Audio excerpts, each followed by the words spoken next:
جی number ایک۔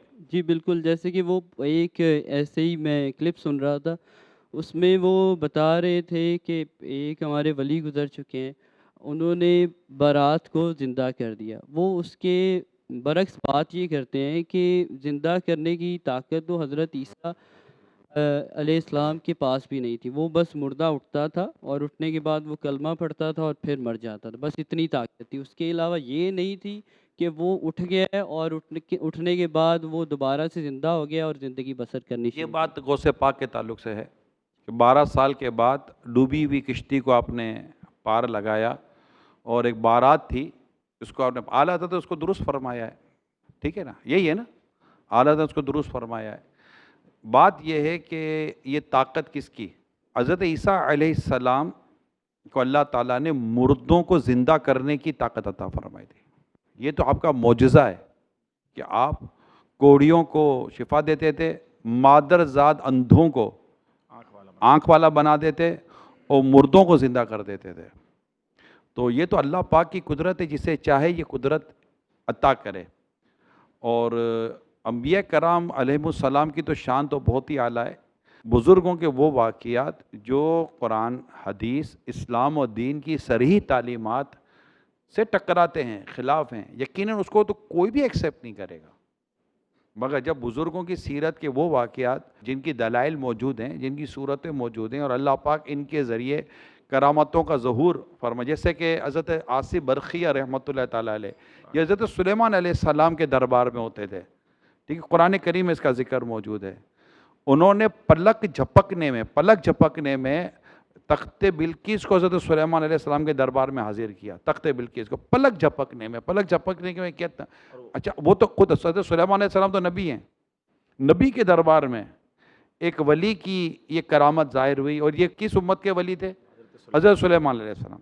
حضرت سلیمان علیہ السلام کا امتی ولی کی یہ کرامت ظاہر ہوئی، تو جو نبی پاک صلی اللہ علیہ وسلم کی امت کا ولی ہوگا، اس سے اللہ پاک کیسی کیسی کرامتیں ظاہر نہیں فرمائے گا، کیونکہ کرامت اللہ ہی کی مرضی سے ہوتی ہے، جیسے معجزہ بھی اللہ ہی کی مرضی سے ہوتا ہے، مگر نبی کے ذریعے ہوتا ہے، اور ولی کے ذریعے کرامت ہوتی ہے۔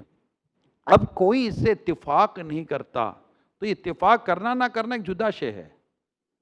مسئلہ صرف یہ ہے کہ آیا یہ بات قرآن و حدیث کے خلاف ہے، یا قرآن و حدیث میں اس کا کہیں نہ کہیں کوئی ثبوت مل جاتا ہے۔ قرآن و حدیث میں اگر اس کا کوئی ثبوت ملتا ہے، یہ بات خلاف شریعت نہیں ہے، بزرگوں پہ اعتراض کرنے کا فائدہ کیا؟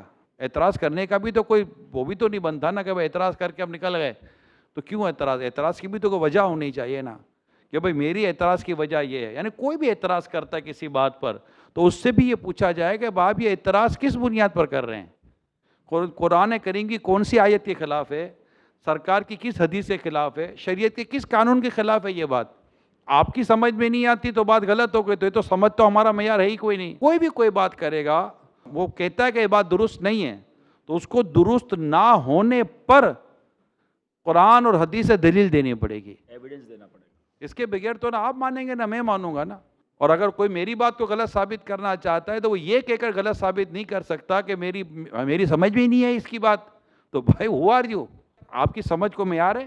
قرآن و حدیث میں لکھا ہے کہ اس کی سمجھ میں نہ ہے تو بات غلط ہے، اسی تو کوئی بات نہیں ہے۔ تو آپ یہ کہ قرآن و حدیث میں جو باتیں بیان کی گئی ہیں اس کے مطابق اس کی بات نہیں ہے، اچھا یہ کہنے سے بھی کوئی نہیں مانے گا۔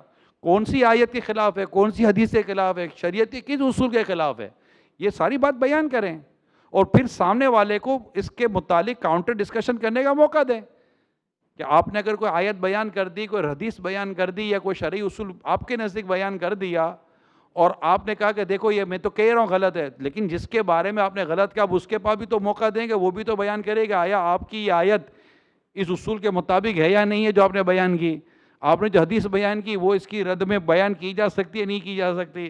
تو یہ اہل علم کے ساتھ ڈیبیٹ ہوگی تو پتہ چلے گا نا۔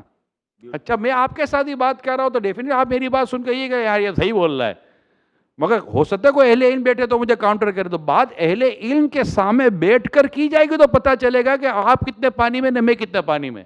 ابھی جیسے کہ ابھی آپ کو انگلش بہت اچھی آتی ہو، اور میرے سامنے انگلش بولنا شروع کر دیں تو میں تو چپ ہو جاؤں گا، میں کہا یار ٹھیک ہے بھائی ذوالقرنین بھائی کی انگلش بہت اچھی اپنے کو آتی ہی نہیں ہے، کسی انگریز کے سامنے بیٹھیں تو بھی ذوالقرنین بھائی کو پتہ چلے کہ انگلش کیا بولتی ہے. تو بھائی میرے سامنے تو بول ہی لوگے نا, لیکن جب آپ کسی صحیح عالم مفتی, صحیح مفتی عالم کے ساتھ بیٹھو گے اور اس کے ساتھ بات کرو گے, تب پتہ چلے گا کہ بھائی آپ کی بات کتنی وزندار ہے. کہ امام اعظم رحمۃ اللہ تعالیٰ علیہ کا تو گفتگو تو امام مالک سے ہوئی تھی. امام مالک اپنی جگہ پر مالکیوں کے امام, امام اعظم حنفیوں کے امام. جب ان دونوں کی بات ہوتی ہے تو پتہ چلتا ہے نا, دونوں ایک دوسرے کی تعریف کر کے نکلتے ہیں. تو بات عوام میں کرنا الگ چیز ہے. میں بھی آپ ہی سے بات کر رہا ہوں, آپ میں سے ہر کوئی میری بات کا کاؤنٹر نہیں کر سکے گا, مجھے بھی پتا ہے. کیا یار یہ بول رہا تو صحیح بول رہا ہوگا, بیٹے اس کے پاس مولانا آدمی ہے, مذہبی آدمی ہے, تنظیم کا آدمی ہے, اتنا کچھ ویڈیو بناتا ہے تو سچ بولتا ہوگا. آپ بھی یہی سمجھو گے. تو الحمدللہ میں جو آپ سے بات کر رہا ہوں وہ بات میری اپنی کی بھی نہیں ہے. علماء مفتیان کرام ان کے ساتھ بیٹھ کر جو ہم نے بات سیکھی, سمجھی اور پڑھی ہے, وہ بات میں نے آپ تک پہنچائی ہے.